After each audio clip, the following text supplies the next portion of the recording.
meeting? Sure. Okay, sounds good. Well, thank you. So welcome to the first Housing Subcommittee meeting in 2021. We have new subcommittee members, so thank you to Council members Chua and Fan for serving on the subcommittee. And want to thank community members too that are able to join us today. So this meeting is conducted via the Zoom platform. It is live streamed on the city website, Facebook, and YouTube. You can see the link there on the screen. And public members, if you would like to provide live oral comments, you can register via the Zoom information that's on the agenda, and then follow the instructions on the agenda. Robert, if you can scroll down a little bit.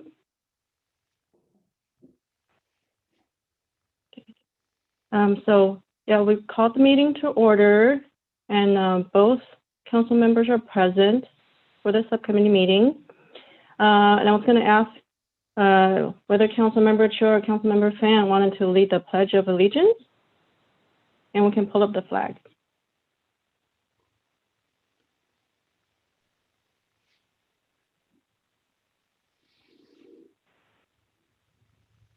Let's have Robert do it. Huh? Go ahead, Anthony. It's okay. Sorry, multitasking here. Give me 1 second. Okay.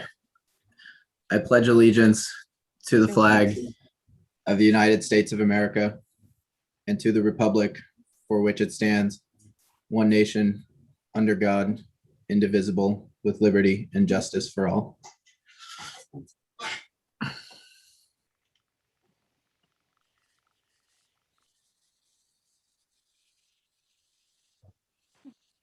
Thank you.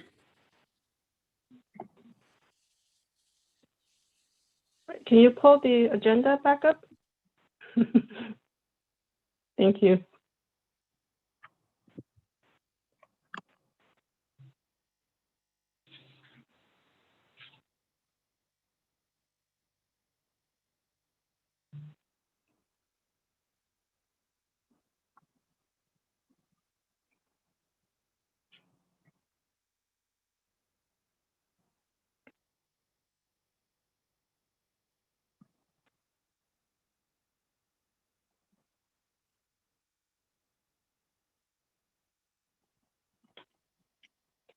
Okay, so next is the approval of agenda.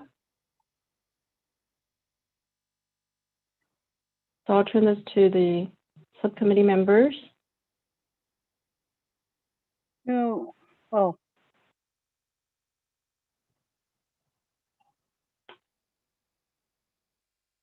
I can't find my.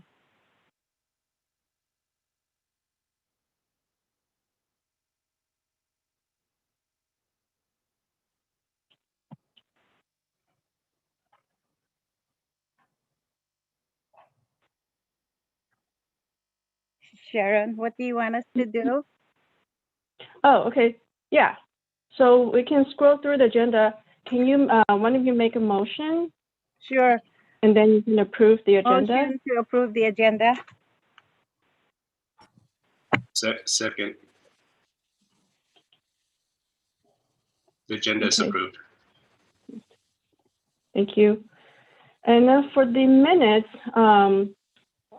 because I know, current subcommittee members were not present at the meeting last year, so staff has verified the minutes in relation to what transpired.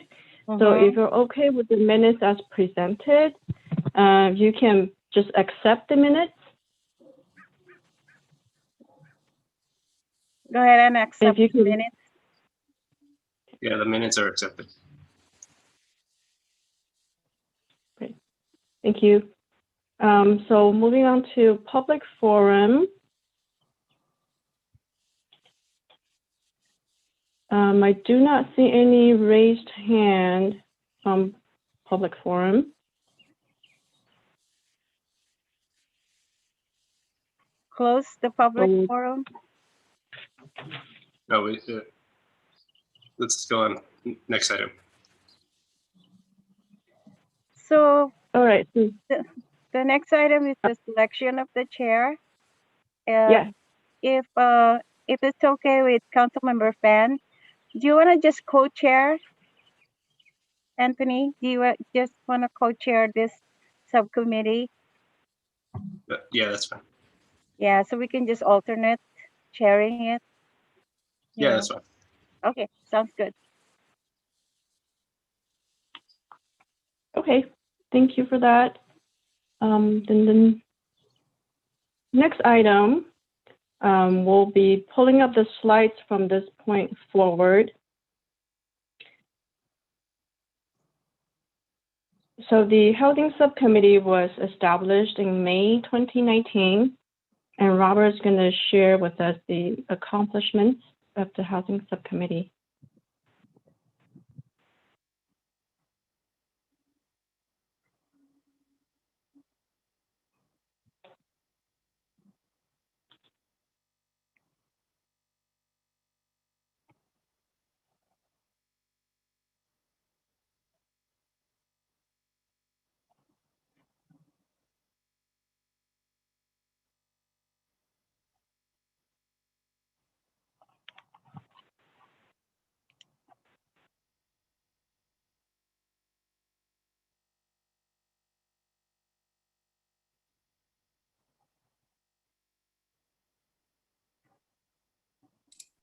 Can we see that okay?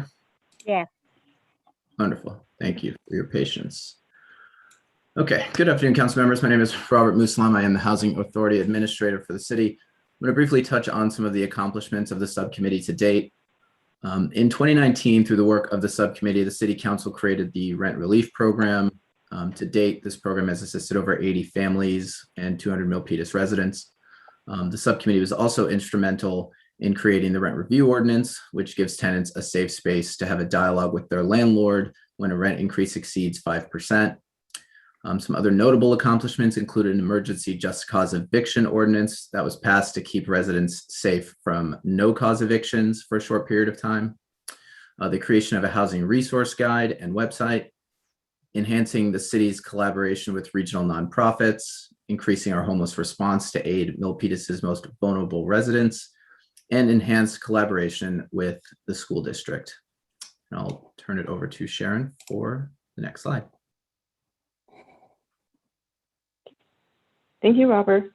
So the next item is the vision and mission statement by the subcommittee. So our team has done some research and put together some phrases as samples for the subcommittee to consider. So you don't have to formulate the statements today, but we want to just provide these as ideas to you, and the subcommittee can come back later with the exact statements.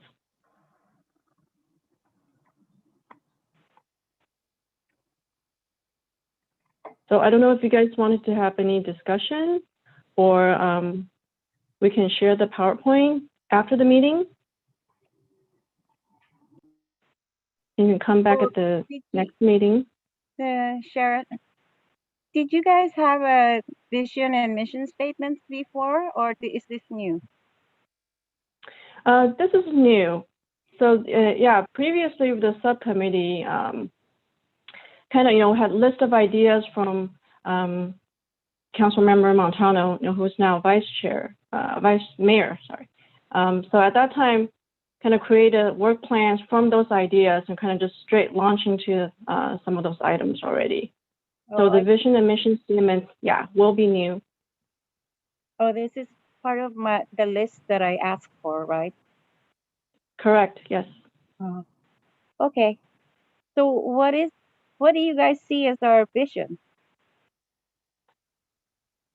So, basically, maybe we should go over the accomplishments first, so we'll have a better understanding of what transpired on the first housing subcommittee before we discuss the vision and mission statement. Is that okay, and Councilmember Fan? Because I don't know exactly what. I know they've done a lot, but I don't know exactly specifically what they have done. I'm fine with it. Okay.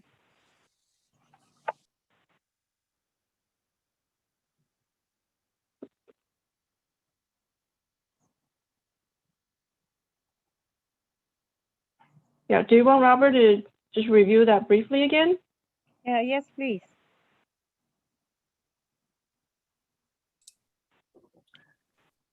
Okay, so we have the rent relief program. So this program was intended to provide, rental assistance, deposit assistance, and other housing relief for eligible recipients. And we do have a little bit of a slide on it later. I can pull it up to show you in more detail if you'd like. That program has predominantly assisted very low and extremely low income residents by our calculations. And typically they've helped families with children at the school district to remain housed or to avoid displacement from Milpitas entirely. The rent review ordinance was passed with actually on the same evening as the rent relief program. However, the state ended up passing AB 1482 at around the same time, which created a rent increase cap statewide. So the rent review ordinance similarly created a space for tenants to discuss their increase with their landlord if the increase was above 5%. But since AB 1482 created the cap at CPI plus 5% plus CPI, the rent review ordinance has not been as needed as originally anticipated when it was first adopted. But again, the main demographic was to aid low and at risk, low income and at risk tenants from substantial increases to the rent. The emergency just cause eviction ordinance was very similar. It provided short-term just cause protection during the 3 months prior to AB 1482's adoption. AB 1482 also, on top of the rent cap, created stronger just cause eviction protections for tenants. So as you can see, for the first 3 here, it's really been about tenant protection, solidifying our low risk or low income at risk tenant population. Again, predominantly families at the school district have been our key focus. The resource guide and website, of course, was just to promote as much of the information as possible to the community about applicable resources, not only for, say, rent relief or tenant landlord assistance, but for other types of assistance, food insecurity, senior services, other regional or state services, and other issues like that, all in a centralized place for the community to see on our website. The enhanced collaboration with nonprofits, the prior subcommittee was really adamant that we connect with our regional partners and ensure that we can get the word out on a lot of their services that may or may not be known. And we do have a slide on that later as well, just kind of showing how much of that outreach was done and what types of workshops we put out. The homeless response effort is somewhat recent, but just ensuring that Milpitas' most vulnerable population is really secure and receiving the supportive services that are available to them. Some examples are the mobile shower and laundry and the homeless engagement assessment team that has been going out into the community and assessing our homeless population. And then, of course, the enhanced collaboration with MUSD. Again, prioritizing the students and those families, coordinating more closely with our McKinney-Vento coordinator, and with the families at the school district to receive additional supportive services, direct supportive services from our partners, as well as some enhanced collaboration with YWCA to adopt domestic violence prevention, education, and curriculum for the students at MUSD. Okay, sounds good.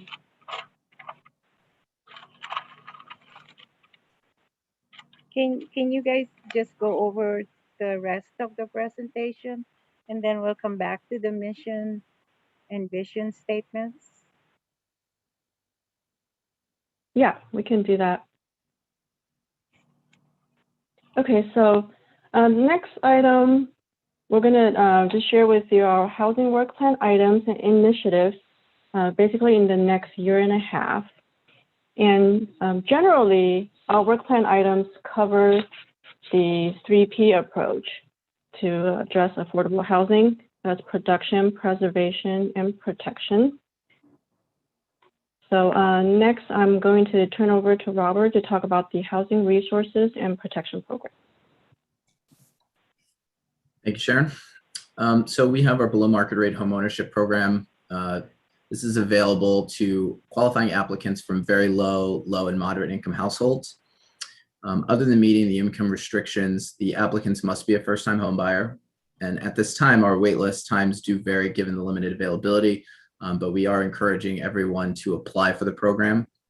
Prospective applicants may visit the link listed on the presentation. And for the visually impaired, that is ci.milpitas.ca/gov/housing. And it should be noted that the process described is for our existing housing stock. Staff is currently developing a new process for any new BMR units that would be built subject to our affordable housing ordinance.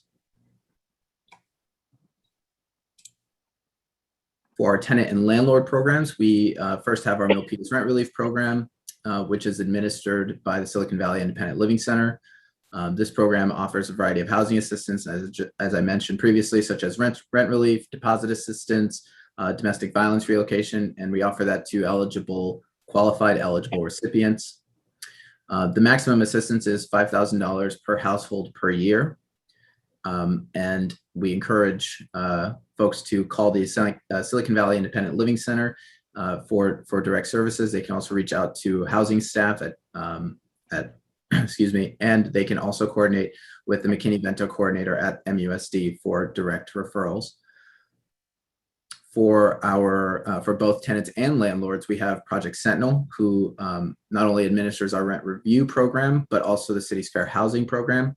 So if you're a landlord and have tenant questions, or a tenant and have landlord questions, you can reach out to Project Sentinel for assistance, and they can be emailed at milpitas@housing.org, and their contact info is also listed at the bottom of the slide. And then finally, we have resident education and support. So as we just discussed, the city's housing team has been working hard to provide assistance and resources to the community through our partnerships with local nonprofits.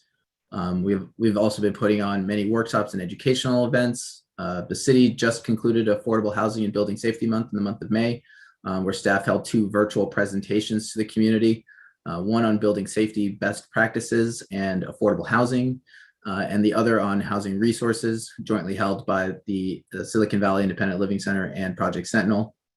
Prior to the pandemic, staff held informational workshops with the Housing Trust Silicon Valley to promote their Empower Homebuyers Santa Clara County First-Time Homeowner Down Payment Program, with Catholic Charities' House Sharing Program, Project Sentinel's Tenant and Landlord Clinics, and informational events with Rebuilding Together Silicon Valley and Silicon Valley Independent Living Center. Staff is planning to host more events in the future as the effects of the pandemic diminish. And with that, I will answer any questions about the previous 3 slides, and I can also turn it over to Sharon to continue.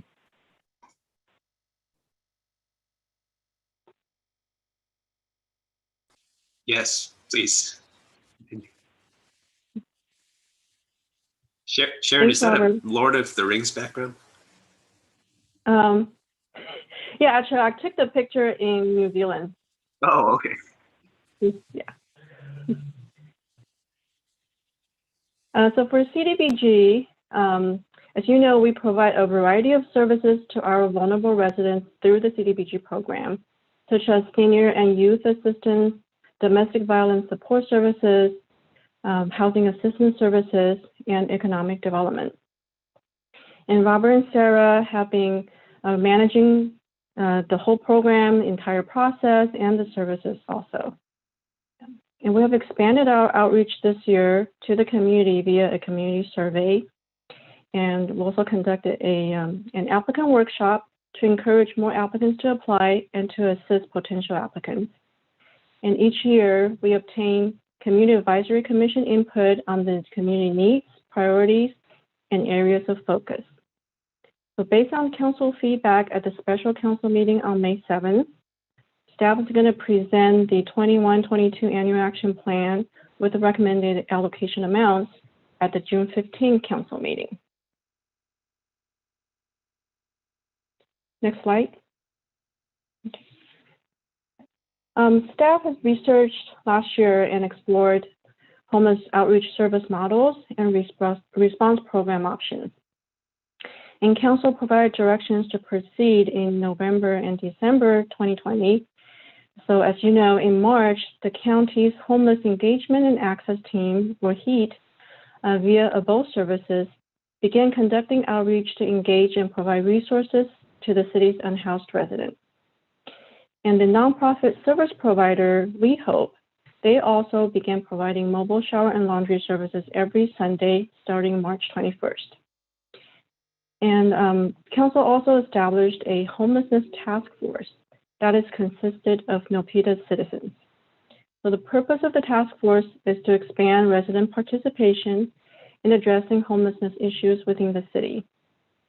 There have been 3 meetings between March and May. They had discussions on the process, procedures, and there were presentations by staff and also county's Office of Supportive Housing. And in June, the task force is going to start discussing the goals, objectives, and program areas that the task force would like to focus on. And for homeless response, various city departments have been working closely with the service providers like county, ABOE, and We Hope. And city departments also have been collaborating not just to provide assistance to the unhoused residents, but also to address the health and safety of the community. And for homeless prevention, our team also has been coordinating with the school district and a variety of agencies for at-risk residents, and that could include the McKinney-Vento families and students at the school district. The county's homeless prevention system is a county-wide network of agencies that work together. And so our team plans on enhancing and expanding the homeless prevention coordination with workshops and pop-up access points after the pandemic as we resume in-person operation. And we also continue to work with the county to explore various housing options, such as transitional housing and supportive housing. And you can see the link over there that our team has created a website for homeless resources. Next slide.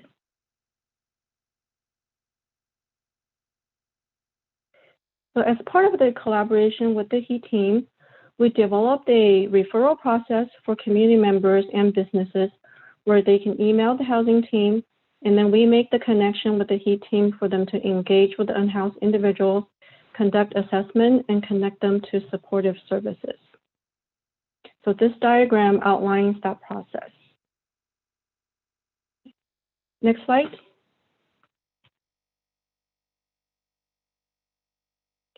So now we're moving on to housing production. First is the Affordable Housing Ordinance, which the City Council adopted in June 2018, and it became effective in July 2018. So the purpose of the ordinance is to make sure that market rate housing developers, projects with 10 or more units, that they also build affordable units. And alternatives to building on-site are possible with findings and council approval.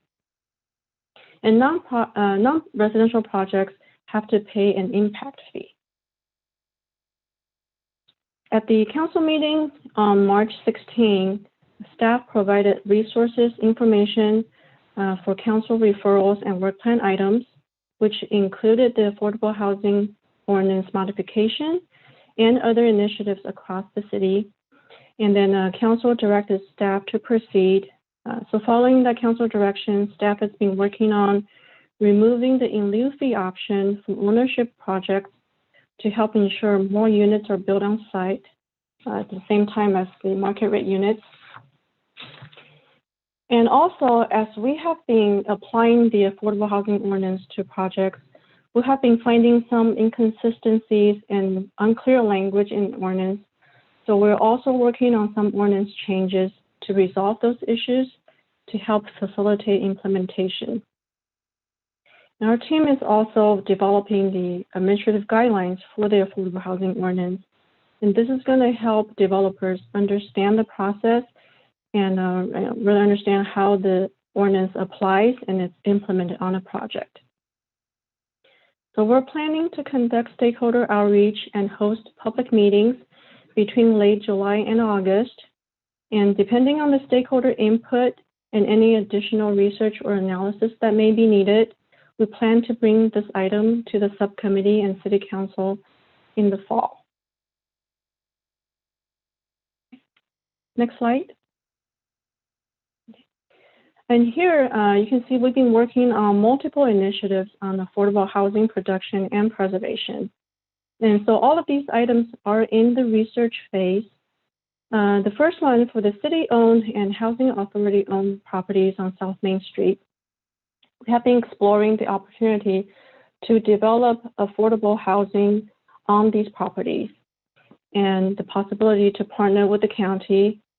So there's a lot of research regarding site configuration, site constraints, any environmental issues.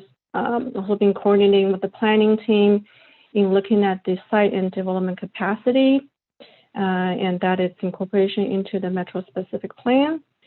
We've also been researching with the attorney's office on any affordable housing obligations and funding options.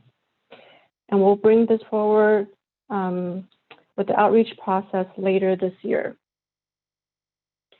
And the next item you see there is the California Affordable Housing and Sustainable Communities Program, or acronym is ASIC.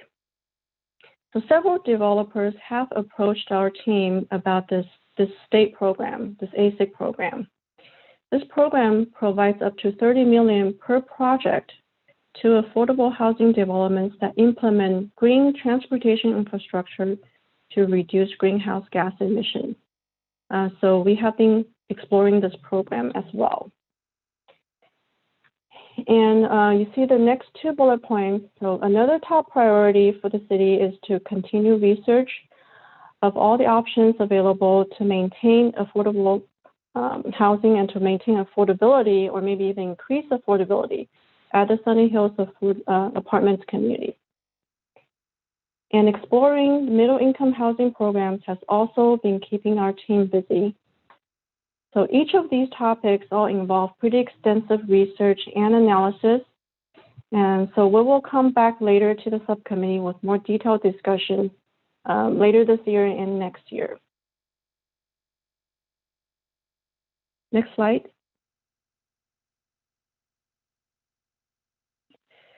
So for accessory dwelling units, there have been lots of collaboration between building safety and housing and the planning departments. As you know, the ADU Monday program was launched in March and has been very successful to encourage residents to explore the idea of developing ADU on their property. And the Safe ADU legalization program is in the development stage. And our planning colleagues also been working to develop this ADU toolkit with a consultant. And as a joint effort with planning, we have created this ADU website that you can see there. It's just a city website address /ADU. We have also created an ADU dedicated email account to enhance customer service related to ADU questions and inquiries. Next slide. So this is just a high-level overview of our efforts on RHNA, Assessment of Fair Housing, and Housing Element. So from 2019 through 2020, we participated in the ABAC Housing Methodology Committee meetings on the RHNA process and provided comments on the draft allocation. We've also been monitoring both the HCD and ABAC process on RHNA.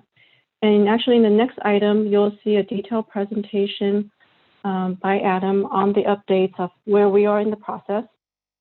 And this has been an ongoing collaboration with our planning colleagues as well. So an example is the REAP grant, which is the Regional Early Action Planning Grant. In collaboration with our planning colleagues, we submitted a letter of interest for $100,000 for a competitive grant. That was the maximum amount. And out of the 1 million competitive allocation that's available, the ABAC staff recommended 75,000 for the city of Milpitas. And because of the significantly oversubscribed pool of funding, ABAC staff is actually issuing 75,000 maximum. So Milpitas is one of 14 jurisdictions being awarded the maximum competitive REAP grant. And there's also the non-competitive portion, that's the 67,700 you see there. So in total, we have approximately almost 143,000 that will be able to be utilized toward the housing element update.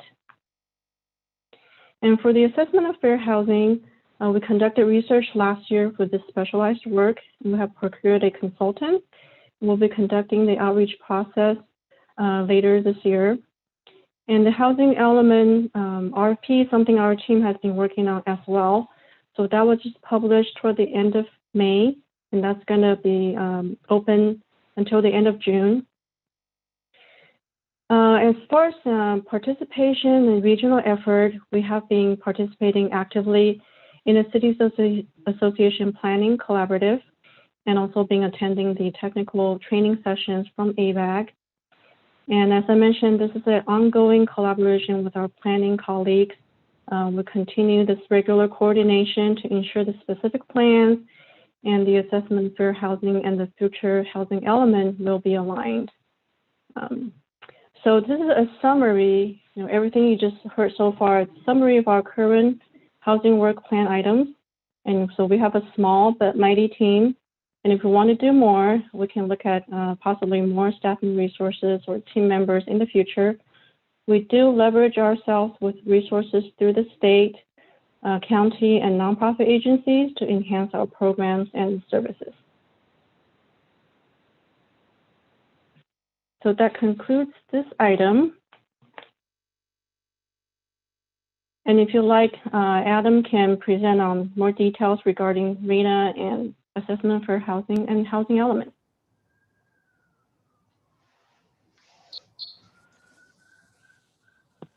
Thanks, Sharon. I'm ready to present. I'm just not sure if they're ready to move to the next item or not. I'll wait for a second to hear.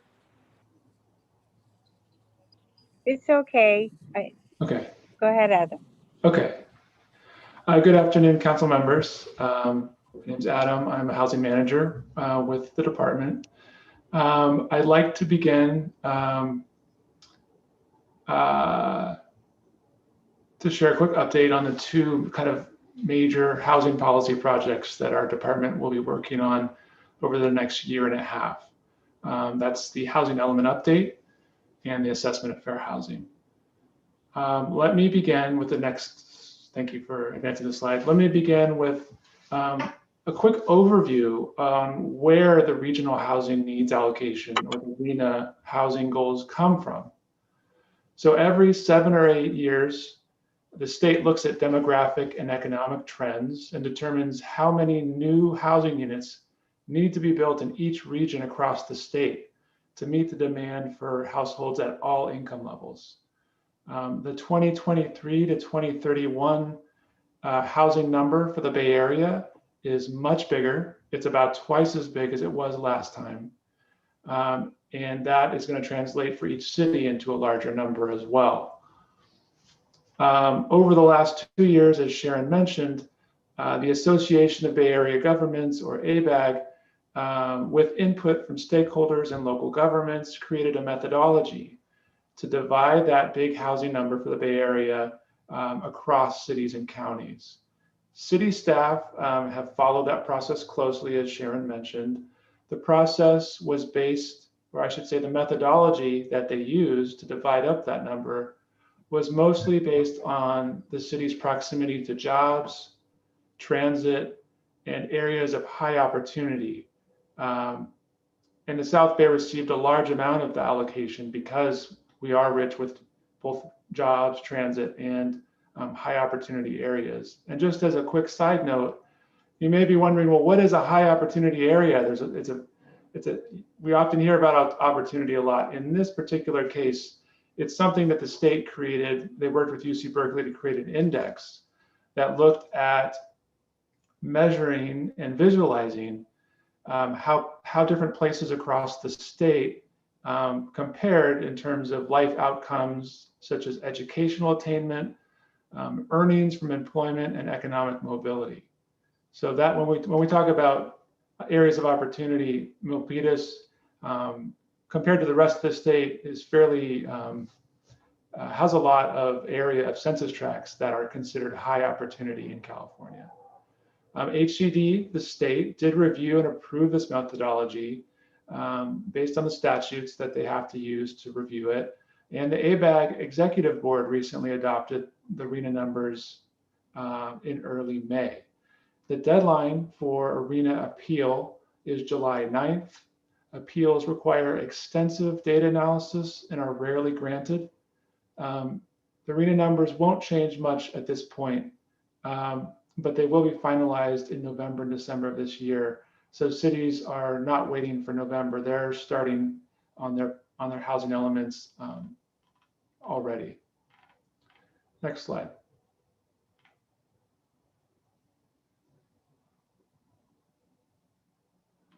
And this chart compares the prior cycle's RENA numbers with the new ones that we're going to be getting, which are in red. And you can see that they're about twice as much. Milpitas's RENA goal is about twice as much as it was previously. All jurisdictions across the Bay Area saw big increases in their RENA goals. And as I mentioned, cities that are close to transit and close to job centers saw even greater increases. Next slide.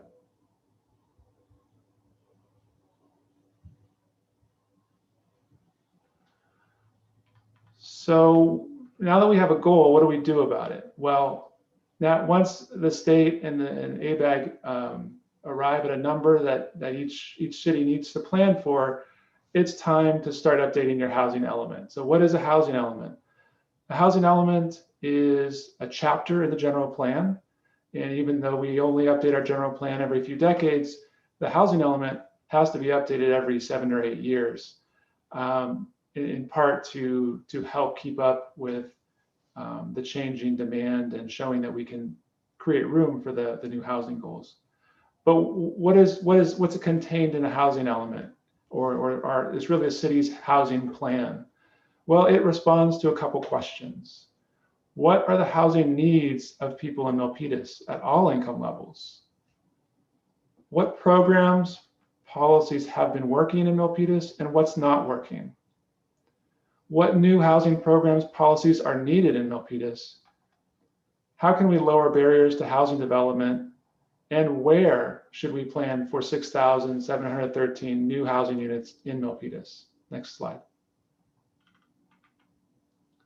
And that question about where is a special part of the housing element, which is called the sites inventory. And the sites inventory is a parcel by parcel look at where the city has room to grow.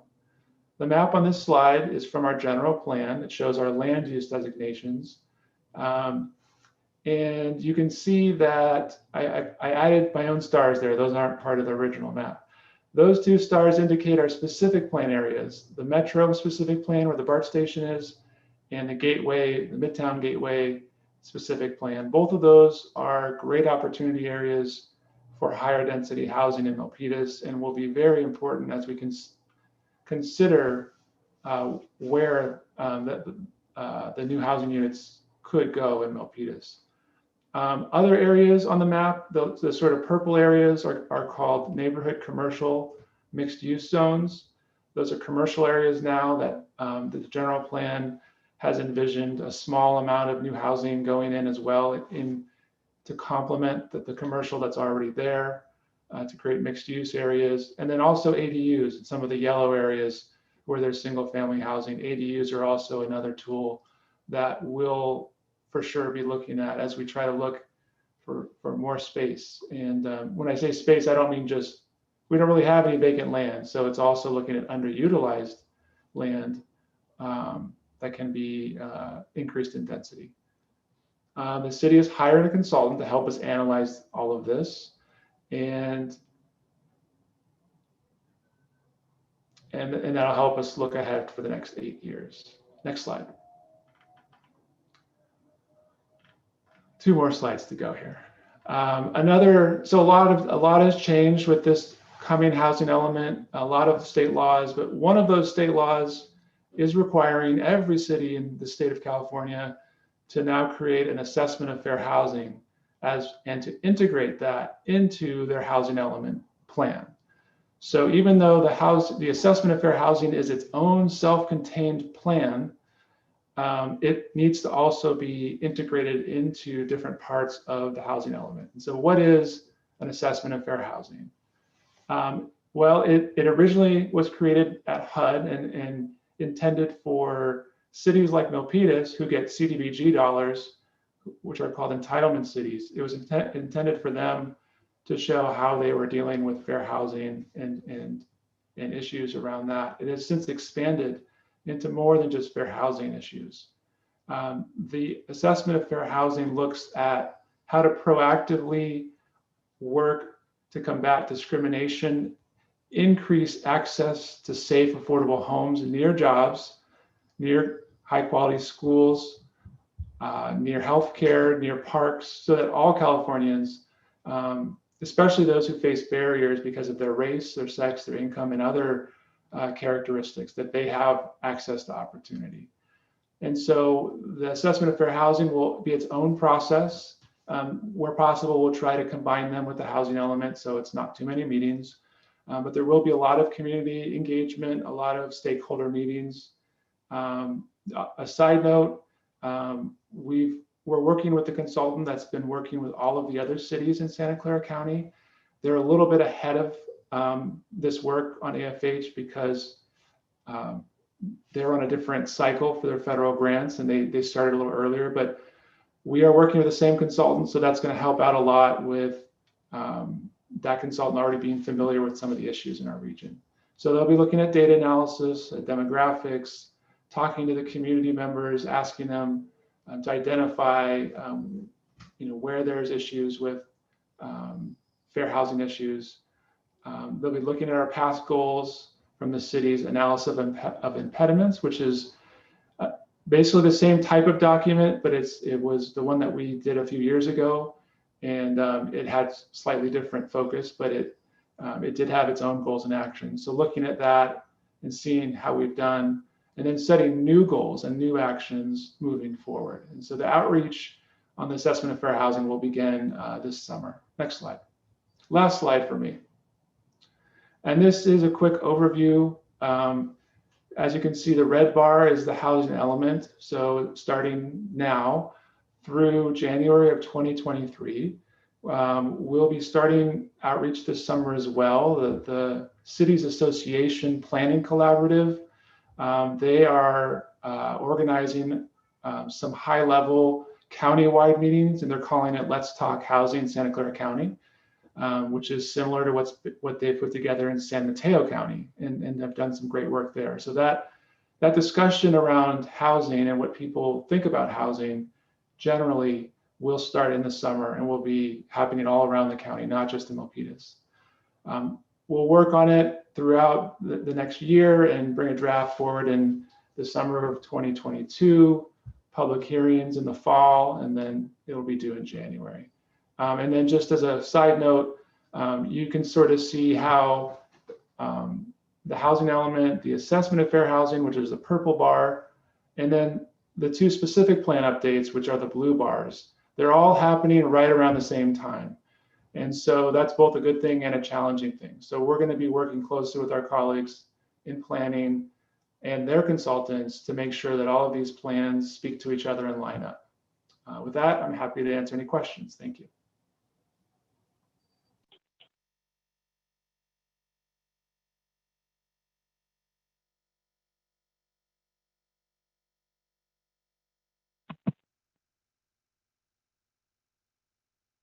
Okay, so if there are no questions, we do have another presentation by our planning colleagues and their consultant, Ramey and Associates, on the objective design standards. Sharon, I actually have a hard stop at 3. Maybe we can move this to the next subcommittee meeting agenda. I want to make sure I'm able to devote the time that it deserves to.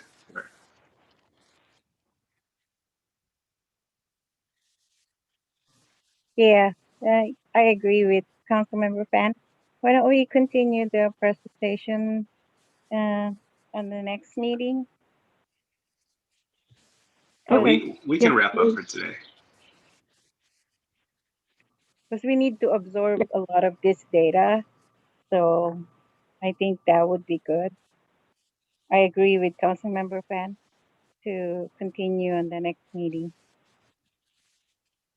Okay, yeah, we will coordinate with our planning colleagues and move this to the next meeting. Sure. Okay. Great.